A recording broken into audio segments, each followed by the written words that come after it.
At the breakfast before the will reading, my daughter handed me a nursing home brochure and said, "It'll be better for everyone." By the end of that day, my lawyer called with news that shocked everyone. Subscribe to the channel for more stories like this, and comment the city you're watching from. I never thought the most devastating moment of my life would happen over scrambled eggs and toast. At 64, I believed I'd weathered the worst storms life could throw at me. I was wrong.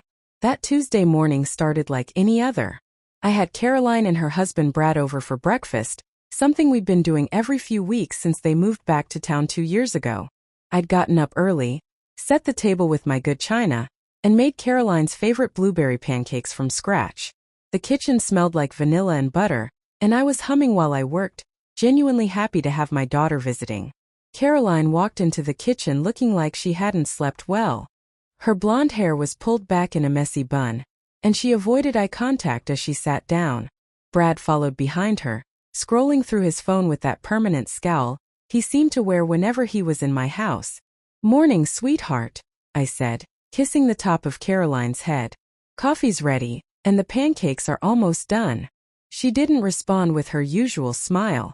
Instead, she reached into her purse and pulled out a glossy brochure. The moment she placed it on the table next to my coffee cup, my heart started racing before my brain even processed what I was looking at. Golden Years Assisted Living, the cover read, with a photo of elderly people playing chess and smiling fake smiles. "Mom, we need to talk," Caroline said, her voice flat and businesslike. Nothing like the warm tone I'd raised her with. Nothing like the little girl who used to crawl into my bed during thunderstorms. I stared at the brochure, my hands trembling slightly as I reached for it. "What is this?" Brad cleared his throat and finally looked up from his phone. "Norma, we think it's time you considered your options. This place has excellent reviews, and the staff-to-resident ratio is really impressive." Options. As if being warehoused was a choice I'd been waiting to make. "I don't understand," I said, looking between them. "I'm perfectly fine living here. This is my home." Caroline sighed, the kind of exasperated sigh she used to make when I'd ask her to help with dishes as a teenager. "Mom, you're not getting any younger. Last month you forgot to turn off the stove. What if something happens and we're not here?" "That happened once," I protested, my voice getting higher. "I was distracted because you called crying about your job interview. I was worried about you." "That's exactly the problem," Brad interjected, leaning forward with his elbows on my kitchen table. "You shouldn't have to worry about Caroline's problems. You should be focusing on yourself, enjoying your golden years without stress." The way he said golden years made it sound like a prison sentence. I looked at Caroline, searching her face for some sign of the daughter I'd raised. "Honey, is this really what you want? To put me away?" Her jaw tightened. "It's not putting you away, Mom. It's what's best for everyone. You'll have people your own age to talk to, activities, proper medical supervision. And Brad and I." She paused, glancing at her husband. "We need our space to focus on our marriage." Those words hit me like a physical blow. After everything I'd done, every sacrifice I'd made, I was now an inconvenience to their marriage. Problem to be solved. "We've already talked to the admissions coordinator," Brad continued, pulling out his own folder of papers. "They have an opening next month. The deposit is only $3,000, and your Social Security should cover most of the monthly fees." "You've already made arrangements?" My voice came out as barely a whisper. Caroline nodded, not meeting my eyes. "We thought it would be easier this way. Less stressful for you if we handled the details." I stood up so quickly my chair scraped against the floor. "Less stressful for me? You're planning to ship me off to die among strangers, and you think that's less stressful?" "Mom, don't be dramatic," Caroline said, finally looking at me. But there was no warmth in her eyes, no recognition of the woman who had given up everything for her. "You're not going there to die. You're going there to live. Really live, instead of just existing in this big empty house." Empty house. This house where I'd nursed her through chickenpox, where I'd helped her with algebra homework at this very kitchen table, where I'd sewn her prom dress by hand because we couldn't afford to buy one. Empty.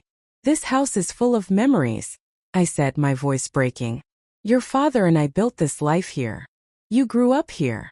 Brad rolled his eyes. "Memories don't pay for medical emergencies, Norma. What happens when you fall and break a hip? What happens when you can't drive anymore? Caroline and I can't drop everything every time you need help. I've never asked you to drop everything, I said, feeling tears starting to burn behind my eyes. I've never asked you for anything. That's not true, Caroline said quietly. You ask for everything just by being here. Every phone call, every visit, every time we have to worry about whether you're okay. It's exhausting, Mom. Exhausting. Her mother was exhausting. I sat back down heavily, suddenly feeling every one of my 64 years. So this is it? You've decided my fate without even asking what I want. We're asking now, Brad said. Will you look at the brochure? Will you consider it?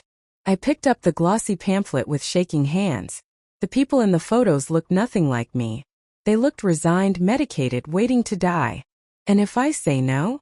Caroline and Brad exchanged a look that made my blood run cold. Mom, Caroline said slowly, the house is getting expensive to maintain. The property taxes alone are killing us, and the insurance keeps going up.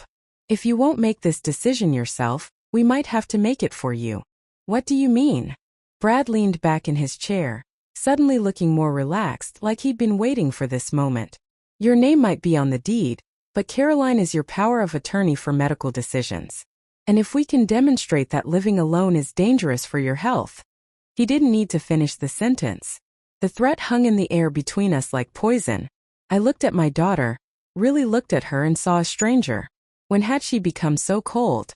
When had she stopped being the little girl who used to tell me I was the best mommy in the world? Get out, I whispered. Mom, get out of my house. My voice was stronger now, fueled by a rage I didn't know I still had in me. Both of you. Get out. Caroline stood up, clutching her purse. We'll be back tomorrow to talk about this rationally. No, you won't, I said, walking to the front door and holding it open. You won't be back until you remember that I'm your mother, not your burden. After they left, I stood in my kitchen looking at the abandoned breakfast, the brochure still lying on the table like evidence of their betrayal. I picked it up and walked slowly to the trash can, but something stopped me from throwing it away. Instead, I sat down and really looked at it. Was this what my life had come to? Was this how the story ended? The woman who had given everything for her family, discarded like yesterday's newspaper? I had no idea that in less than 8 hours, a phone call would change everything. My hands were still shaking as I cleared the table, scraping the uneaten pancakes into the garbage. Every plate felt heavier than it should have. Every movement reminded me that I was alone in this house that Caroline called empty. But as I washed the dishes in the sink, staring out at the garden where I'd taught her to plant tomatoes, one thought kept echoing in my mind. I wasn't done fighting yet. After Caroline and Brad left, I couldn't stop my hands from trembling. I sat in my living room, staring at the family photos scattered across the mantelpiece, and wondered when everything had gone so wrong. The silence in the house felt different now, heavier, like it was pressing down on my chest. I picked up a framed picture of Caroline at her high school graduation. She was wearing the cap and gown I'd saved for months to buy, beaming at the camera with that radiant smile that used to light up my whole world. I remembered that day so clearly. I was so proud I could barely contain myself, taking pictures with a disposable camera because we couldn't afford anything fancy. That was back when Richard was still alive, back when Caroline still looked at me like I hung the moon. Richard, my husband of 26 years, gone now for 8 years this December. I closed my eyes and let myself remember him for a moment, the way his hands felt when he held mine, the way he always knew exactly what to say when I was upset. If he were here now, Caroline would never dare treat me this way. But he wasn't here, and I was alone with the crushing weight of my daughter's betrayal. I set the graduation photo down and walked to the kitchen, where Caroline's words kept echoing in my mind. You ask for everything just by being here. When had I become such a burden? When had my very existence become exhausting to my own child? I opened the cabinet where I kept my important papers and pulled out a thick folder. Inside were years of records, documents that told the real story of my life with Caroline. Report cards where I'd written encouraging notes in the margins. Medical bills from when she broke her arm at 12 and I'd worked double shifts to pay them off. College acceptance letters, scholarship applications I'd helped her fill out at this very kitchen table. My teaching career. That's where it all began to unravel, wasn't it? I'd been a third-grade teacher for 15 years when Caroline was born. I loved my job, loved working with children, loved the feeling of making a difference in young lives. My principal had even talked to me about becoming a reading specialist, maybe eventually moving into administration. I had dreams, plans for my future. Then Caroline came along and everything changed. Not that I regretted having her, not for a single second. But when she was 3 and Richard got that promotion that required him to travel more, someone had to be home with Caroline. Daycare was expensive, and Richard's job paid better than mine. The decision seemed logical at the time. Just temporarily, I told myself. Just until she starts school. But then Caroline got sick that winter. A horrible case of pneumonia that kept her home for weeks. Then there were the ear infections, the allergies, the seemingly endless parade of childhood illnesses that meant someone had to stay home with her. That someone was always me. By the time Caroline was healthy enough for regular school, I'd been out of teaching for 2 years. When I tried to go back, the district had restructured. My position was gone. The new jobs required computer skills I didn't have, training I couldn't afford to get while caring for a young child. "Don't worry about it," Richard had said, pulling me close one evening after another rejection letter. "We're doing fine on my salary. You're needed more at home anyway." Needed at home. Those words had felt like a consolation prize even then. I threw myself into being the perfect mother instead. I was the one who volunteered for every school fundraiser, who chaperoned every field trip, who made elaborate Halloween costumes from scratch because Caroline wanted to be something unique every year. I was the room mother, the PTA secretary, the woman who organized bake sales and teacher appreciation weeks. Caroline was my project, my masterpiece. Every A on her report card felt like validation that I'd made the right choice. Every compliment from her teachers, every award she won, every moment she shined. I told myself it was all worth it. I pulled out a folder labeled Caroline's College and felt that familiar mix of pride and exhaustion wash over me. She'd gotten into State University, not Harvard like she'd dreamed, but still a good school. The scholarship covered half her tuition, but half of $28,000 a year was still more than we could easily afford. Richard and I had discussed it over dinner one night, our voices low so Caroline wouldn't hear from her room upstairs. "We'll make it work," he'd said, though I could see the worry lines deepening around his eyes. "Maybe I can pick up some consulting work on weekends. Or I could go back to work," I'd suggested. "Caroline will be gone anyway. Maybe it's time." But then Caroline had come downstairs in tears because her boyfriend had broken up with her, and I'd spent the rest of the evening comforting her instead of planning my return to the workforce. There was always something, always a reason why Caroline needed me more than I needed a career. We took out a second mortgage to pay for her college. I remember signing those papers, my hand cramping from writing our names so many times, thinking about the teaching pension I'd given up, the Social Security benefits I'd never earn. But Caroline was so excited about college, so full of dreams and possibilities. How could I put a price on that? She called home every week that first semester, full of stories about her classes, her roommate, the boys she was dating. I lived for those calls, counted the days between them. When she made Dean's List, I cried with pride and mailed her a care package with her favorite cookies and a congratulations card. During spring break of her sophomore year, she brought a boy home. Not just any boy, but Brad Miller, whose father owned 3 car dealerships and whose family lived in the kind of house I'd only seen in magazines. Brad was polite enough, shook Richard's hand, complimented my cooking. But I noticed how his eyes swept over our modest living room, taking inventory, making judgments. "He seems nice," I told Caroline later, as we did dishes together. "He is," she'd said, but there was something different in her voice. "His family is really successful, Mom. They travel all over the world. They have a house in Aspen." "That's nice, sweetheart. But what matters is how he treats you." Caroline had smiled, but it was the kind of smile that didn't reach her eyes. "Of course, Mom. But it doesn't hurt that he can provide a good life, you know? I don't want to struggle like you and Dad did." Struggle. That's how she saw our life together. All those years I thought we were building something beautiful, she saw as struggle. After college, Caroline moved in with Brad almost immediately. They got engaged 2 years later. A proposal that took place during a weekend in Paris that cost more than Richard and I spent on our honeymoon. The wedding was elaborate, paid for entirely by Brad's parents, though I'd offered to contribute what little we could. "Don't worry about it, Mrs. Patterson," Brad's mother had said with a smile that somehow managed to be both gracious and condescending. "We're just happy to welcome Caroline into the family." Into their family. As if she were leaving ours behind. The visits became less frequent after the wedding. Caroline was busy with her new life, her new husband, her new social circle. When she did come by, she seemed restless, eager to leave.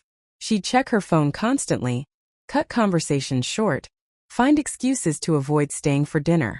"She's just adjusting to married life," Richard had said one evening after a particularly brief visit. "Remember how overwhelming it was when we first got married?" But I knew it was more than that. I could see it in the way Caroline looked at our house now, like she was seeing it through Brad's eyes. The outdated furniture, the worn carpets, the family photos in frames from the dollar store.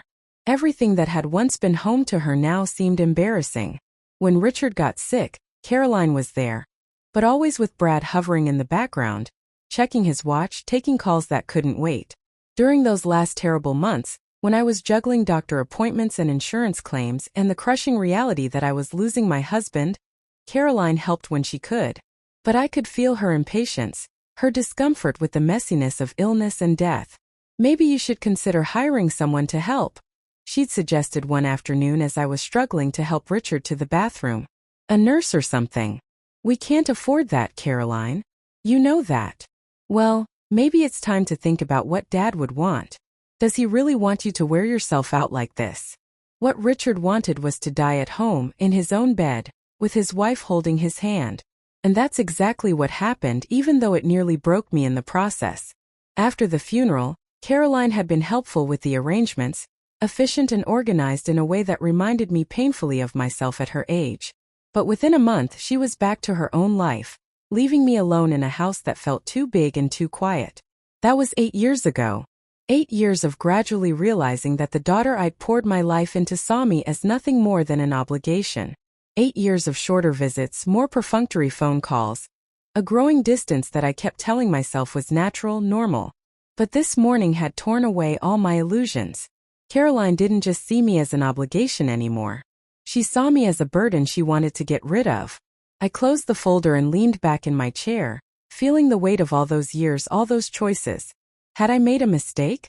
Should I have insisted on keeping my career, on maintaining some identity beyond Caroline's mother? But even as I asked myself these questions, I knew the answer. I'd made the choices I thought were right at the time, the choices that put my family first. The fact that Caroline couldn't see the love behind those choices, couldn't understand the sacrifice they represented, that wasn't my failing. That was hers. The phone rang then, startling me out of my thoughts. I glanced at the clock and was surprised to see it was already late afternoon. The morning's confrontation felt like it had happened a lifetime ago. "Hello." I answered, my voice still rough from crying. "Mrs. Patterson? This is Jack Morrison from Morrison & Associates. I was your husband's attorney." My heart skipped a beat. Jack Morrison. I hadn't heard from him since Richard's will had been settled 8 years ago. Why was he calling now? "Hello, Mr. Morrison. Is everything all right?" "Actually, Mrs. Patterson, I have some news that I think you'll want to hear in person. Would it be possible for you to come to my office tomorrow morning? Say 10 o'clock. Something in his tone made my pulse quicken. "What kind of news?" "The kind that changes everything," he said simply. "Trust me, Mrs. Patterson. You're going to want to sit down for this conversation." I barely slept that night. Jack Morrison's words kept echoing in my head. The kind that changes everything. What could Richard's attorney possibly have to tell me after 8 years? I'd thought everything had been settled long ago. The house, the small savings account, the life insurance policy that barely covered the funeral expenses. What was left to discuss? By 6 in the morning, I gave up trying to sleep and made myself coffee. As I sat at the kitchen table where Caroline had delivered her devastating ultimatum just 24 hours ago, I found myself thinking about Brad Miller and how completely I'd misjudged him. When Caroline first brought him home during college, I'd been so focused on making a good impression that I'd missed all the warning signs. The way he'd walked through our house that first visit, his eyes calculating, measuring. The subtle comments about upgrading Caroline's wardrobe, her car, her entire life. I thought he was being generous, loving. Now I realized he'd been systematically erasing the parts of Caroline that connected her to us. It started small. Designer clothes for special occasions, then for everyday wear. A new car because Caroline's old Honda wasn't safe enough. Expensive dinners at restaurants where Richard and I couldn't afford to take her. Each gift came with an implicit message. Your parents can't give you what I can. I remembered the conversation I'd overheard during their engagement party, which Brad's parents had hosted at their country club. I'd gone to the restroom and was walking back when I heard Brad talking to one of his friends near the bar. Caroline's great, he was saying, but the family situation is a little complicated. Her dad works in accounting, her mom doesn't work at all. Very middle class, you know? But Caroline's different. She gets it. Gets what? I'd wondered at the time. Gets that her family wasn't good enough for the life Brad wanted to give her? The friend had laughed. Well, at least you won't have to worry about in-laws wanting handouts, right? Actually, Brad had said, lowering his voice, that might be exactly what I have to worry about. The dad's getting close to retirement, and I don't think they've saved much. Caroline's already talking about helping them out when the time comes. Yikes. Better nip that in the bud. Oh, I will, Brad had replied with a confidence that had made my skin crawl. Caroline's got a good heart, but she needs to learn that charity starts at home. Our home. I should have said something to Caroline then. Should have warned her about what I'd heard. But I'd convinced myself that I'd misunderstood, that Brad couldn't really be that calculating. Caroline loved him and he seemed to make her happy. Who was I to interfere? Now, sitting in my kitchen 8 years later, I realized how naive I'd been. Brad hadn't been planning to support Caroline. He'd been planning to isolate her. The process had been so gradual that I'd barely noticed it happening. First, Caroline started declining our invitations to family dinners because she and Brad had prior commitments. Then she stopped calling as often because she was so busy with work and social obligations. When Richard got sick, she'd been there, but always with Brad whispering in her ear about the emotional toll and how she needed to take care of herself first. After Richard died, the changes in Caroline became more pronounced. She started using phrases that sounded like Brad, talking about financial responsibility and long-term planning. She'd suggest that I might be happier in a smaller place, or that maintaining such a large house was really impractical for one person. But it wasn't until yesterday morning that I'd seen the full scope of Brad's manipulation. The way he'd sat at my kitchen table, speaking about me like I wasn't even there. The casual cruelty of his threat about power of attorney. The practice way he and Caroline had tag-teamed me, like they'd rehearsed it. Because they probably had. I got dressed and decided to drive to Caroline's house. I needed to understand how this had happened, how my loving daughter had become someone who could look me in the eye and tell me I was exhausting. Caroline and Brad lived in Millbrook Estates, a gated community about 20 minutes from my house. The homes were all massive, with perfectly manicured lawns and 3-car garages. Caroline's house was a sprawling colonial with white columns, and a circular driveway that always made me feel like I was approaching a museum rather than my daughter's home. I rang the doorbell and waited, my heart pounding. Caroline answered in yoga clothes, her hair pulled back in a perfect ponytail. For a moment she looked surprised to see me. Mom? What are you doing here? I wanted to talk to you, I said. Alone. Caroline glanced over her shoulder. Brad's getting ready for work. Maybe we could do this later. This will just take a minute. She hesitated, then stepped aside to let me in. The house was immaculate as always. Everything white and beige and perfectly coordinated like a showroom. There wasn't a single family photo visible, nothing that suggested real people actually lived here. Caroline, I began as we stood in her marble foyer, I need you to help me understand something. When did I become your enemy? She crossed her arms defensively. You're not my enemy, Mom. You're being dramatic. Am I? Because yesterday you talked about shipping me off to a nursing home, like you were discussing getting rid of old furniture. It's not a nursing home, it's assisted living. There's a difference. The difference is marketing, Caroline. And you're avoiding my question. Brad's voice came from upstairs. Caroline? Who's at the door? It's just my mom, she called back, and I winced at the word just.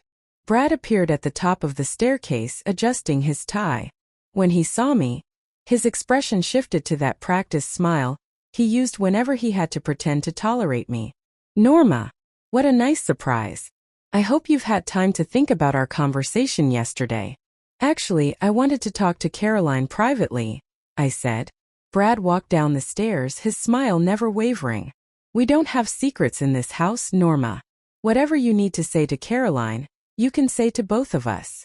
The presumption in his tone made my blood boil. This was my daughter, my relationship with her, and this man was inserting himself into it like he had some kind of authority over our family bond.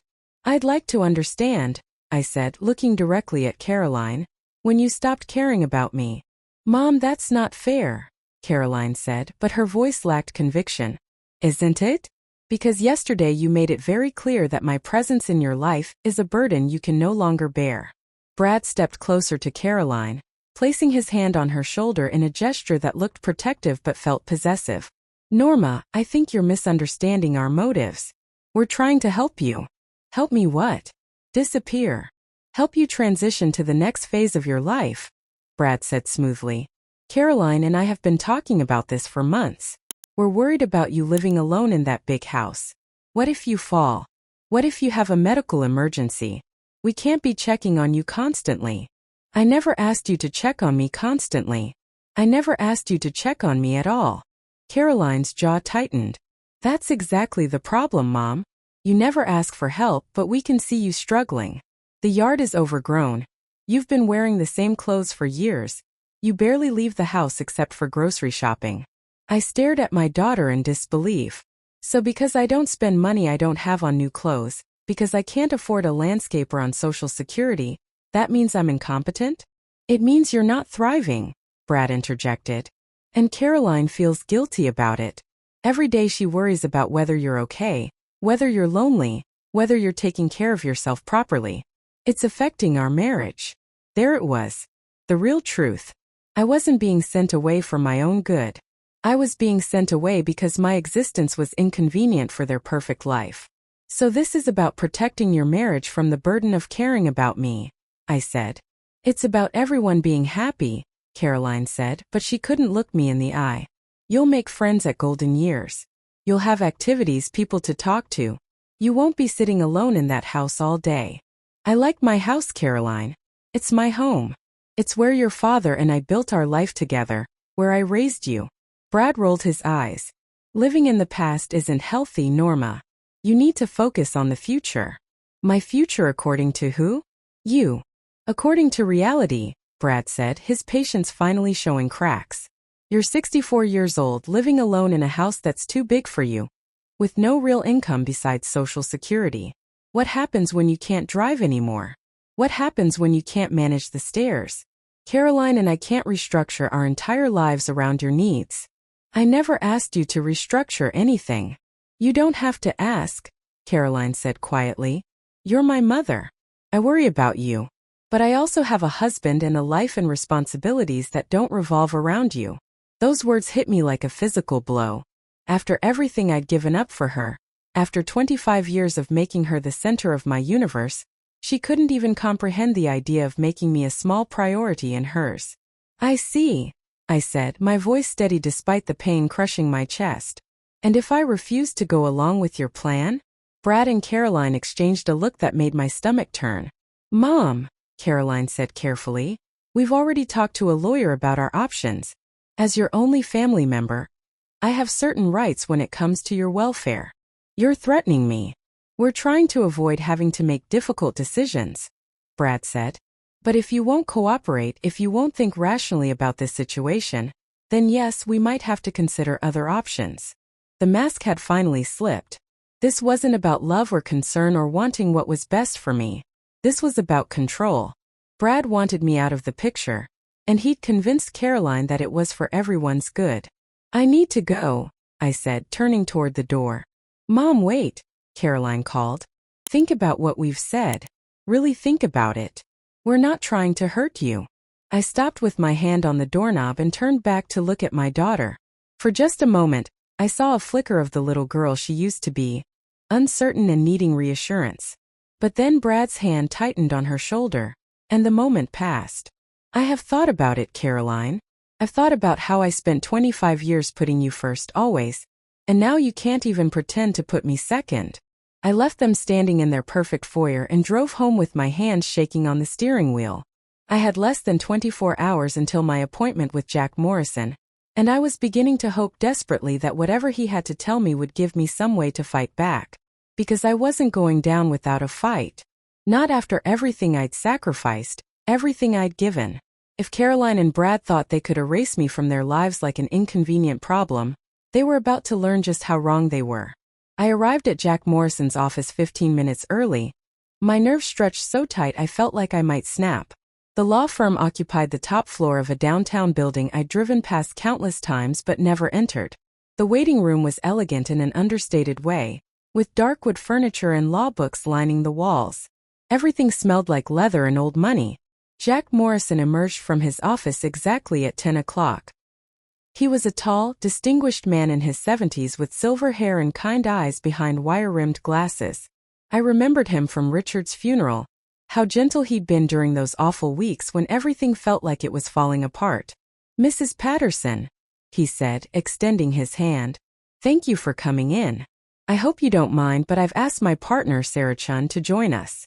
She specializes in estate law, and her expertise will be valuable for what we need to discuss."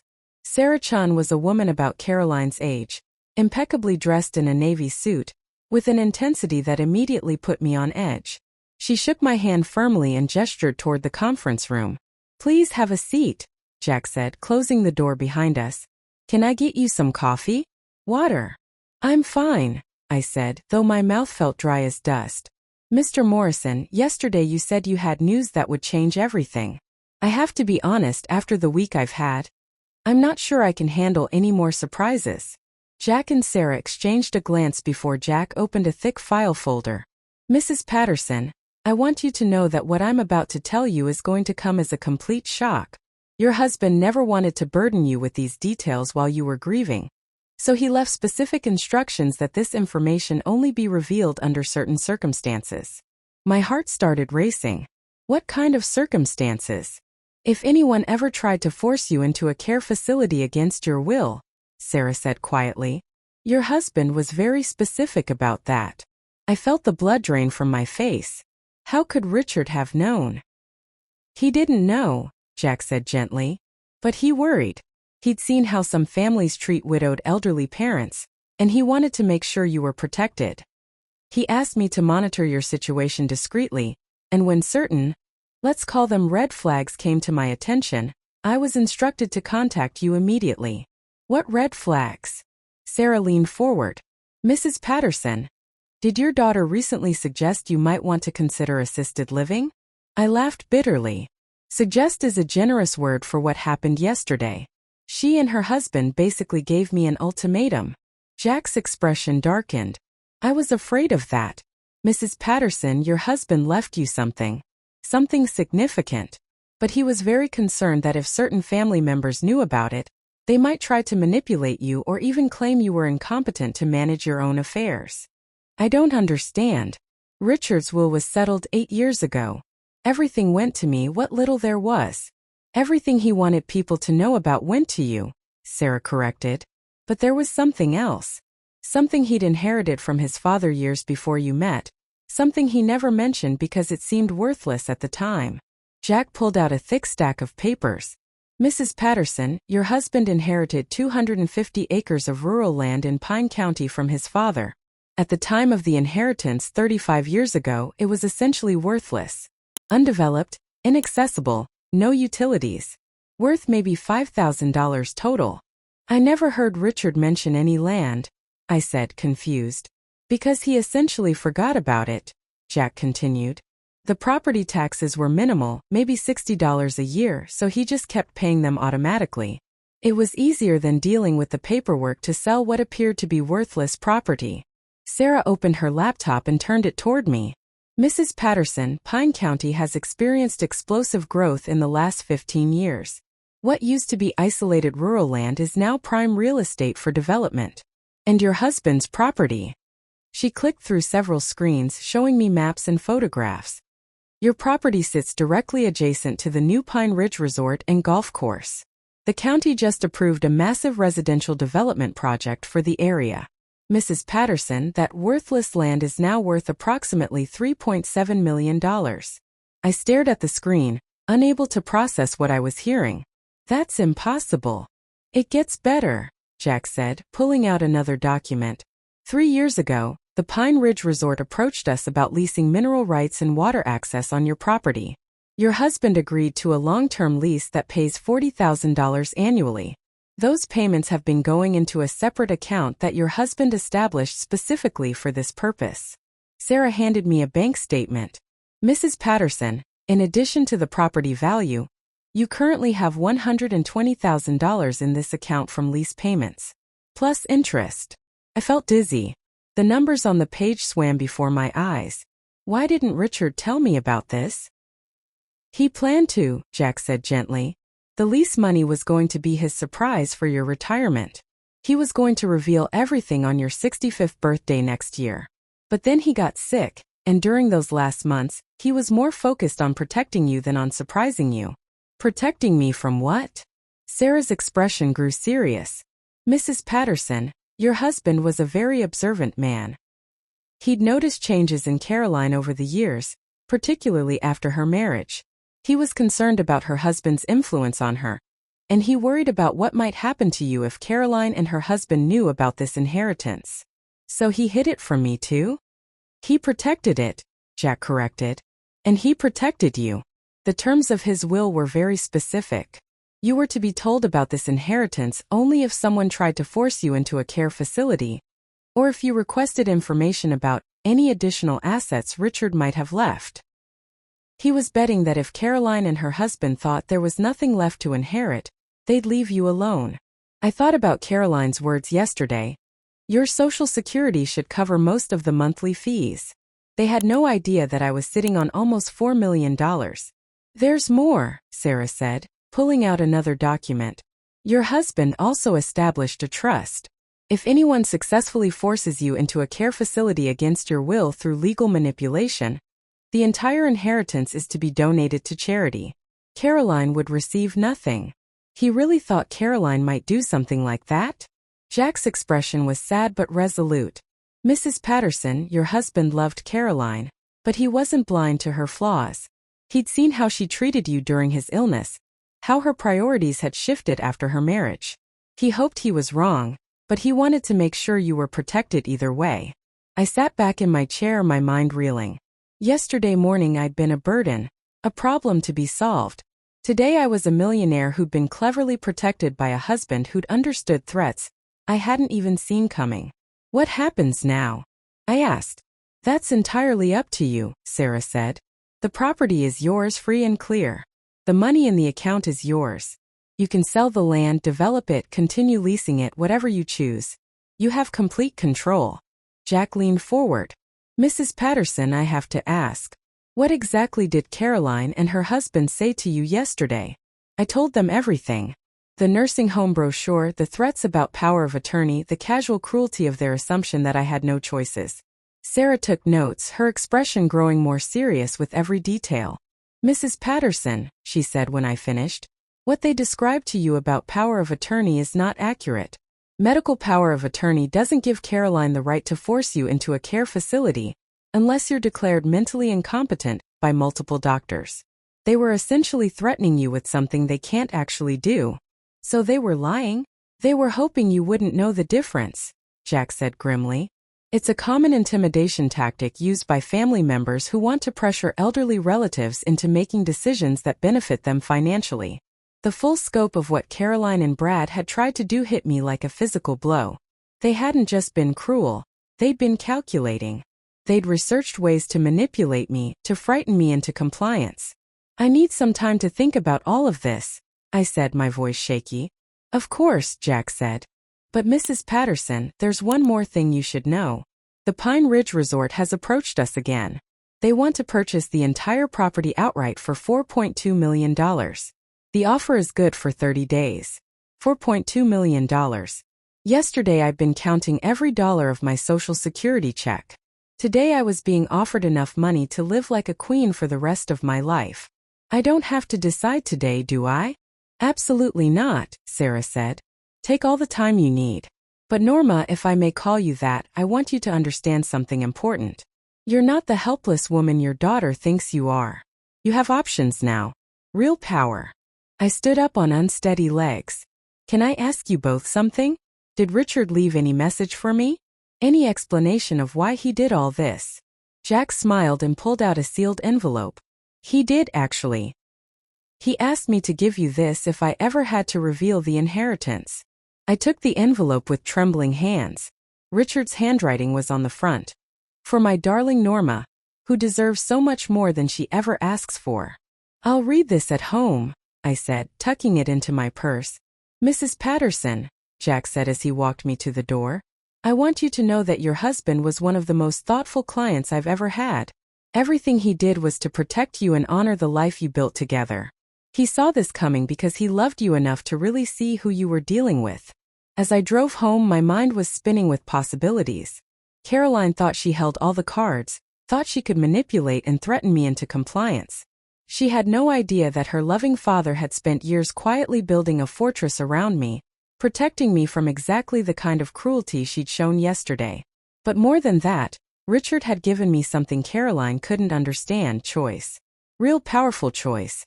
I pulled into my driveway and sat in the car for a moment, looking at my house with new eyes.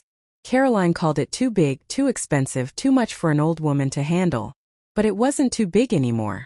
It was exactly the right size for a woman who could afford to live exactly as she pleased.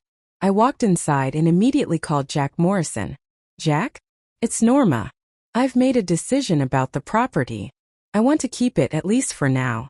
And I want you to send me information about the most expensive assisted living facility in the city. The most expensive? But Norma, you don't need. Oh, I'm not going there, I interrupted, feeling a smile spread across my face for the first time in days. But Caroline and Brad think I should consider all my options. I want to give them exactly what they asked for.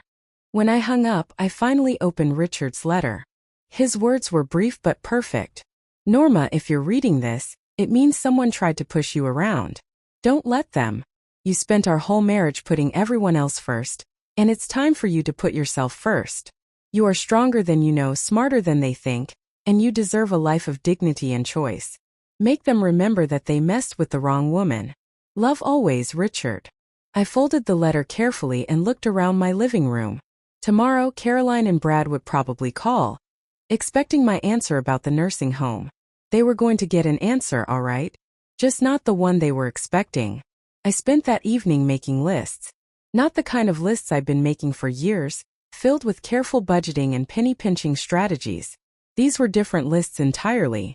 Lists of possibilities, dreams I'd tucked away so long ago I'd almost forgotten they existed.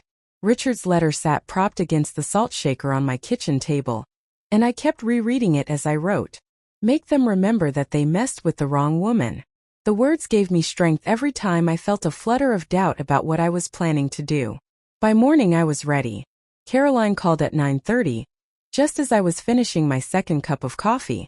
I let it ring 3 times before answering, savoring the moment. Hello, Caroline. Mom. Her voice was cautious, tentative. Have you had time to think about our conversation yesterday? Oh yes, I said, keeping my tone perfectly neutral. I've thought about it quite a lot. In fact, I made some calls yesterday afternoon. Calls? To assisted living facilities. You were right, sweetheart. I should explore my options. There was a pause, and I could practically hear Caroline's relief through the phone. That's wonderful, Mom. I'm so glad you're being reasonable about this. Reasonable. If she only knew. I'd like you and Brad to come over this afternoon, I continued. I have some information to share with you, and I think you'll be very interested in what I've discovered. Of course. What time works for you? 3 o'clock. And Caroline? Dress nicely. We might be going out afterward. Going out? You'll see. Oh, and bring Brad. He'll definitely want to hear this. After I hung up, I called Jack Morrison. Jack, it's Norma. I need you to prepare some documents for me. And I want you to be here this afternoon when Caroline and Brad arrive. Are you sure about this approach, Norma? We could handle this more diplomatically. Jack, they threatened to have me declared incompetent and force me into a nursing home against my will. They researched legal ways to manipulate me. Diplomacy is off the table. Fair enough. What do you need me to bring? I told him exactly what I wanted, and by the time we hung up, I was practically vibrating with anticipation. For 8 years I'd been the grieving widow, the aging mother, the burden. Today I was going to remind everyone who I really was. I spent the morning cleaning house, not because it needed cleaning, but because I needed something to do with my hands while my mind raced. I kept thinking about the past few days, about how completely Caroline and Brad had underestimated me. They'd seen what they expected to see. A weak, dependent old woman with no options and no power. They'd forgotten that I was the woman who'd managed a household budget for 30 years, who'd navigated insurance companies and medical bureaucracies during Richard's illness, who'd single-handedly organized his funeral and settled his estate. They'd forgotten that I wasn't just Caroline's mother. I was Norma Patterson, and I'd been taking care of myself and others long before they came along. At exactly 3 o'clock, Caroline and Brad pulled into my driveway.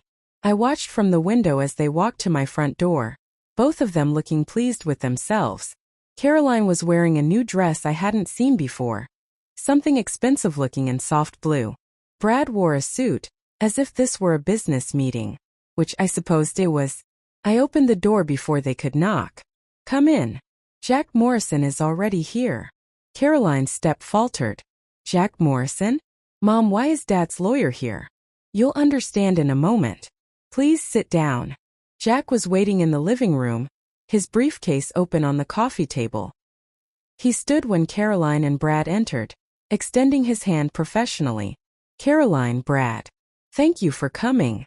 Brad's expression was wary. Mr. Morrison. I hope there's not some kind of legal problem. Not a problem exactly, Jack said smoothly. More of a revelation.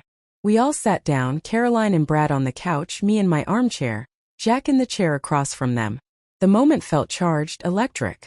I could see Caroline's confusion, Brad's growing suspicion. Now then, I began, folding my hands in my lap. Yesterday you both made it very clear that you think I'm incapable of managing my own life. You suggested that living in this house is too much for me, that I can't afford proper care, that I'm essentially a burden you can no longer bear. Mom, that's not exactly what we said, Caroline protested. It's exactly what you said, Caroline. You researched ways to force me into a nursing home against my will. You threatened me with legal action if I didn't comply. You treated me like an incompetent child. Brad shifted uncomfortably. Norma, we were trying to help you see reality. You're living on Social Security in a house that's too big for you. We were being practical. Practical, I repeated. Yes, let's talk about practical. Jack, would you please show them the documents? Jack pulled out a thick folder. Caroline, Brad. I'm going to share some information that your mother only learned about yesterday. Information that changes everything about her situation. He spread several papers across the coffee table. Property deeds, bank statements, lease agreements, appraisal reports. Caroline leaned forward, frowning as she tried to make sense of what she was seeing. I don't understand, she said. What is all this? This, Jack said, pointing to the property deed, is documentation that your mother owns 250 acres of prime real estate in Pine County. Property that's currently valued at approximately $3.7 million. The color drained from Brad's face. Caroline blinked rapidly, as if she hadn't heard correctly. That's impossible, Brad said. Richard never mentioned any property. Richard inherited it from his father before he and Norma were married, Jack continued. At the time it was worthless. But development in Pine County has changed everything. This property is now extremely valuable. I watched as Brad's mind raced, calculating. I could practically see the gears turning as he tried to figure out how this affected his plans. But even if that's true, Caroline said slowly, Mom still can't manage property like that on her own. She'll need help, supervision. Actually, Jack said, pulling out another document, your mother has been managing this property quite successfully for the past 3 years. The land is currently leased to Pine Ridge Resort for $40,000 annually. Your mother has been receiving these payments and managing them independently. Brad's mouth opened and closed like a fish. $40,000 a year? Where's that money been going? Into a separate account, I said calmly. An account that currently holds $120,000. Money I've been saving for my future care needs. The silence in the room was deafening. I could see Caroline struggling to process this information, her worldview shifting beneath her feet. Brad looked like he might be sick. There's more, Jack continued. Pine Ridge Resort has made an offer to purchase the entire property outright. $4.2 million. Caroline gasped. Brad went completely white. Mom, Caroline whispered. Why didn't you tell us about this? Because I didn't know about it until yesterday, I said. Your father specifically arranged for this information to be revealed only under certain circumstances. What circumstances? Brad asked, his voice strained. Jack cleared his throat. If anyone tried to force Mrs. Patterson into a care facility against her will. The implications hung in the air like smoke. Caroline looked stricken, finally understanding what they'd walked into. Brad looked angry, cheated somehow, as if he'd been robbed of something that was rightfully his. So you see, I continued, your concerns about my financial well-being were unfounded. I'm not the helpless burden you thought I was. In fact, I'm quite comfortable. More than comfortable. But Mom, Caroline said desperately, that doesn't change the fact that you're living alone, that you might need help as you get older. You're absolutely right, I said, standing up. Which is why I've been touring assisted living facilities. Jack, would you show them the brochure I asked you to bring? Jack handed Caroline a glossy brochure even more expensive looking than the one she'd brought me. Sunset Manor, she read aloud. Luxury retirement living. It's the most exclusive senior community in the state, I explained. Private apartments, concierge service, gourmet dining, a full spa and fitness center. It's exactly the kind of place where a woman of means would choose to spend her golden years. Brad found his voice. How much does a place like that cost? $8,000 a month, I said cheerfully. But as you can see, money is no longer a concern for me. Caroline was staring at the brochure like it might bite her. Mom, you don't need to spend that kind of money. There are perfectly good places that cost much less. Like Golden Years Assisted Living? I asked. The place you chose for me? The one that costs $1,800 a month and shares rooms between two residents. Caroline flushed red. We were trying to find something affordable. Affordable for whom, Caroline? You never asked me what I could afford. You assumed I was broke and desperate and had no choice but to accept whatever you decided was appropriate for me. Brad leaned forward, his business instincts finally kicking in. Norma, this is all very interesting. But have you thought about the tax implications of selling property worth that much? You might want to consider keeping it in the family, maybe setting up some kind of trust that would benefit Caroline down the road. And there it was.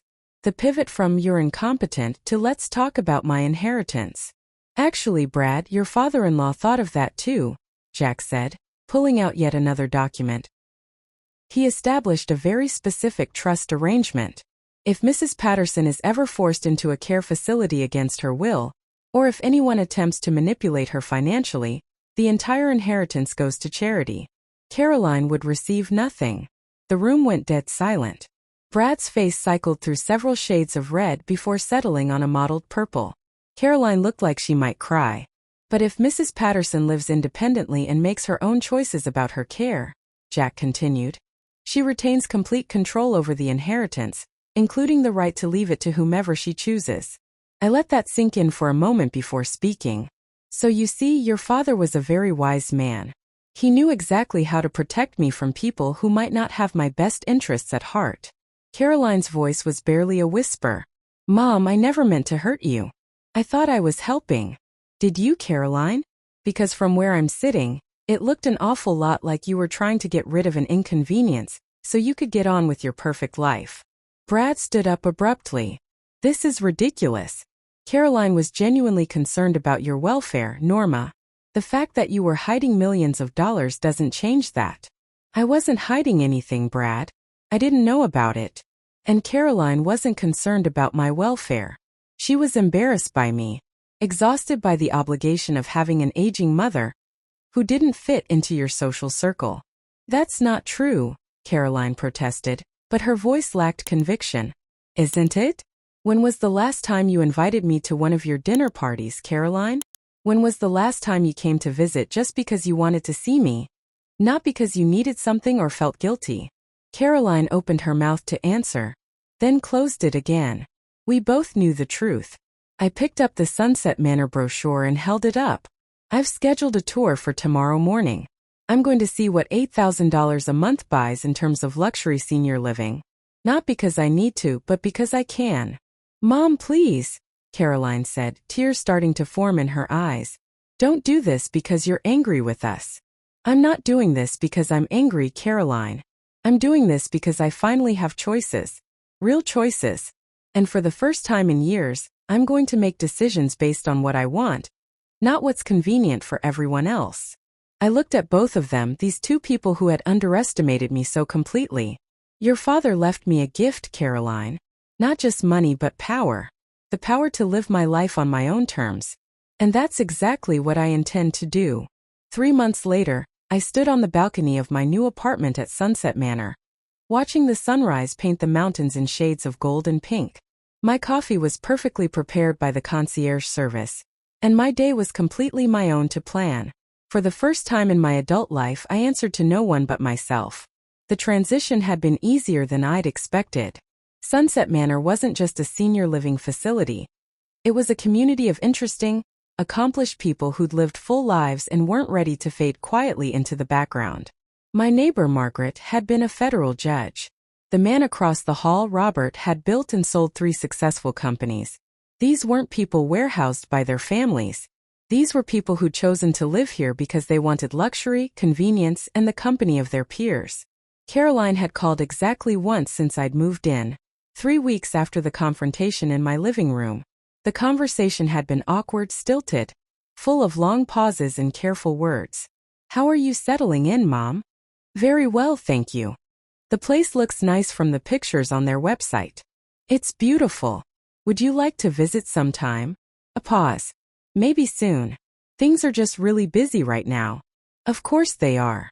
Another pause. Mom, about what happened before. I want you to know that I never meant for you to feel unwanted. I know you didn't mean it, Caroline, but that doesn't change the fact that it happened. She'd hung up, promising to call again soon. That was 2 months ago. I wasn't surprised by her silence. Caroline had built her identity around being the successful daughter with the perfect life. And my transformation from burden to millionaire had shattered that narrative. She couldn't face me because she couldn't face what she'd tried to do to me. And honestly, I wasn't sure I was ready to face her either. Brad, predictably, had tried a different approach. He called Jack Morrison's office twice, asking about the family trust, and whether there might be ways to restructure the inheritance for tax purposes. Jack had politely declined to discuss my affairs with anyone but me, and suggested that Brad might want to focus on his own financial planning. But it wasn't their absence that defined my new life. It was my presence in it. I joined the book club, something I'd wanted to do for years but never had time for when I was maintaining a house and worrying about Caroline's needs. We met every Thursday in the library, discussing everything from classic literature to contemporary memoirs. Last week we'd had a heated debate about Jane Austen that lasted 2 hours and left me feeling more intellectually stimulated than I'd been in years. I'd also started taking watercolor classes in the art studio. My paintings weren't good, not yet, but they were mine. Every brushstroke was a choice I made for myself, not for anyone else's approval or convenience. The fitness center had become my morning routine. Not because I had to stay healthy to avoid being a burden on my family, but because I wanted to feel strong and capable. At 64, I was in better shape than I'd been in 20 years. But perhaps the most surprising development was my friendship with David Chun, Sarah's father. He was a retired engineer, a widower of 3 years who'd moved to Sunset Manor when he realized he was lonely, not helpless. We'd met in the dining room one evening, struck up a conversation about the book I was reading, and discovered we had similar taste in everything from mystery novels to hiking trails. David didn't see me as someone's mother or widow. He saw me as Norma, a woman with opinions and interests in stories worth hearing. When he asked me to dinner, it wasn't because he felt sorry for me or wanted to fix my problems. It was because he enjoyed my company. The morning after my coffee on the balcony, I drove to my old house to check on things. I decided not to sell it immediately, despite the constant maintenance costs. It felt too much like erasing the life Richard and I had built together. Instead, I'd hired a property management company to keep it maintained while I decided what to do with it long term. As I pulled into the driveway, I noticed a car parked across the street. A familiar car. Caroline's minivan sat there with the engine running, and I could see her silhouette behind the wheel. She'd been watching the house, waiting for me to show up. I parked in my usual spot and waited. After a few minutes, Caroline got out of her car and walked slowly across the street. She looked older than she had 3 months ago, more tired. There were lines around her eyes I hadn't noticed before. "Hi, Mom." "Hello, Caroline." We stood there for a moment, mother and daughter, not quite strangers but no longer sure how to be family. "I come by sometimes," she said quietly, "to check on the house. I know you have people taking care of it, but I wanted to see it." "Why?" She was quiet for so long I thought she might not answer. When she finally spoke, her voice was thick with unshed tears. "Because I miss you." Those 4 words hung between us like a bridge. I wasn't sure either of us was ready to cross. "I miss who we used to be," I said carefully. "But I'm not sure we can go back to that, Caroline. I know I hurt you. I know what Brad and I did was wrong. We were scared, Mom. Brad's been having problems at work and money's been tight. And when we looked at your house and thought about the upkeep and the taxes." She trailed off, shaking her head. "That's not an excuse. There is no excuse for what we tried to do." "No, there isn't. I kept telling myself we were helping you, that you'd be happier with people your own age, that you wouldn't have to worry about maintaining such a big house. But the truth is, we were thinking about ourselves, about how much easier our lives would be if we didn't have to worry about you." It was the first completely honest thing she'd said to me in years, and it hurt almost as much as her betrayal had.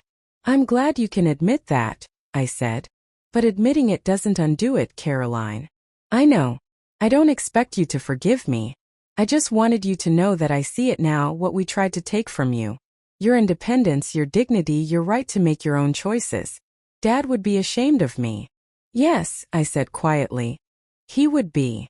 Caroline flinched as if I'd slapped her, but she didn't argue. "Mom, are you happy? That place, I mean. Are you really happy?" I thought about my morning coffee on the balcony, about book club discussions and watercolor classes and dinner conversations with David, about the simple joy of waking up each day knowing that every choice I made was my own. "Yes, Caroline. I really am." She nodded, tears finally spilling over. "Good. That's good. What about you? Are you happy?" She laughed, but there was no humor in it. "Brad and I are in counseling. Turns out when you build a relationship on controlling other people, it doesn't work very well when those people stop being controllable." I wasn't surprised. Men like Brad needed someone to dominate, and Caroline had finally seen what that looked like when turned on someone she loved. "I hope you figure it out," I said, and I meant it. "Mom, is there any chance? I know I don't deserve it, but is there any chance we could try again? Not go back to how things were, but maybe find a new way to be mother and daughter." I looked at Caroline, really looked at her. She was 35 years old, finally starting to understand the consequences of her choices. Part of me wanted to wrap her in my arms and tell her everything would be okay, the way I had when she was small. But I wasn't the same woman who would sacrifice everything for her daughter's comfort. I'd learned the difference between love and enabling, between supporting someone and being used by them. "Maybe," I said finally. "But it would have to be different, Caroline. I'm not going to be the mother who gives up everything for your convenience anymore. I'm not going to pretend to be less than I am so you feel better about yourself." "I understand." "Do you?" "Because I have a life now, Caroline. Friends, interests, someone I care about who cares about me.